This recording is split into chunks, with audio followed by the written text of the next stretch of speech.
today's battle on the Imperial Guard side, we have two squads of veterans. The first squad, the sergeant is going to be Sergeant Baston, and it'll have 3 grenade launchers. I know there's a heavy flamer in there, but he's going to be a grenade launcher. We have a Commissar Yarick. We have a Scout Sentinel with a missile launcher and an HK. We have a Tech Priest and 4 Servitors. The second veteran squad, we have 3 sniper rifles. Again, I know there's a flamer, but we're going to pretend that that is a sniper rifle. And the sergeant has a power fist and a plasma. There is 1 Chimera with the multi-laser and heavy stubber. We have 2 Lehman Russ, 1 battle tank, 1 Vanquisher, both with laser cannons. The Vanquisher has the plasma sponsoons, and the battle tank has the heavy bolters. Necron side, we have 1 Overlord, and the Royal Court has 2 Lords. All of them have Mind Shackle Scarabs and Res Orbs. We have an Annihilation Barge and a Monolith. We have 1 10-man Warrior Squad, 1 7 Scarab Squad, 20 Warrior Squad, and then a 5-man Destroyers. Okay, in our deployment, we got table quarters, the guard set up in this leisurely formation. 1 veteran squad's in the Chimera, and they are going to be targeting the Necrons, who are lined up, piled all in over on that formation.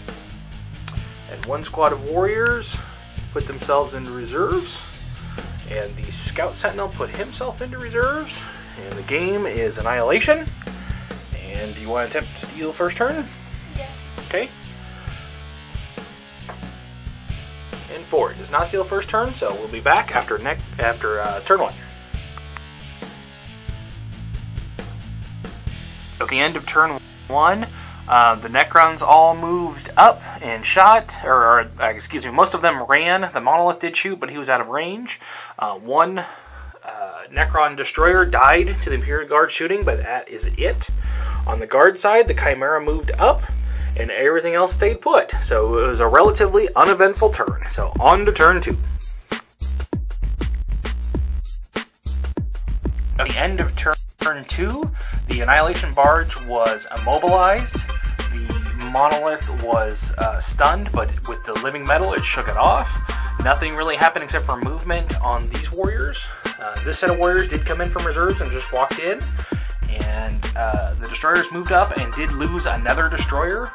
The Chimera was shaken, so they moved back.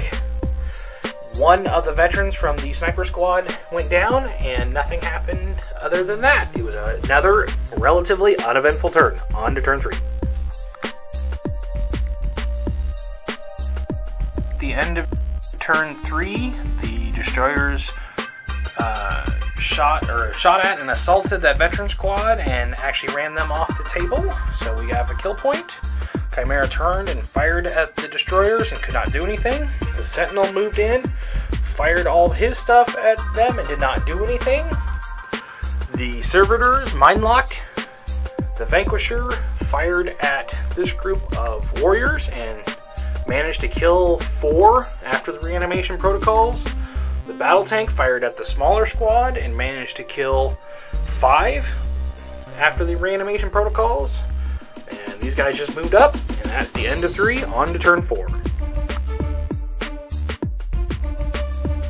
End of the turn 4, the Destroyers moved in and shot at the rear of the Lehman Russ and got a penetrating hit and blew it up. The Annihilation Barge shot at and finished off the Servitors. The veteran squad popped out of the Chimera and shot at the Destroyers, but did not manage to do anything. Chimera moved up and shot at the Warriors, and the surviving Lehman Russ battle tank fired at the Warriors, but did not manage to take off but just a couple off 1 squad. That is the end of turn 4. Oh, and the Sentinel got immobilized and could not fire his turn. So that's the end of 4. Going on to turn 5.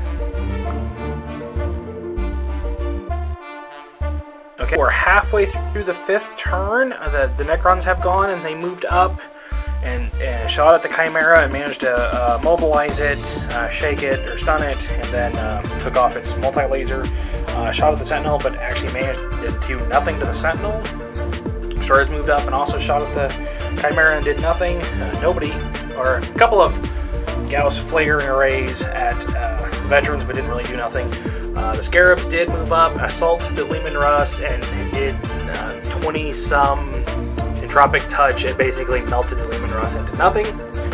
And the Imperial Guard player went ahead and conceded the game because the Necrons already have 4 kill points with 1 veteran squad, the Tech Priest, and then 2 Leman Russes, and he really does not see himself as having a chance of destroying another 5 things on the table before the game ends, so the game ends in the Necrons' favor.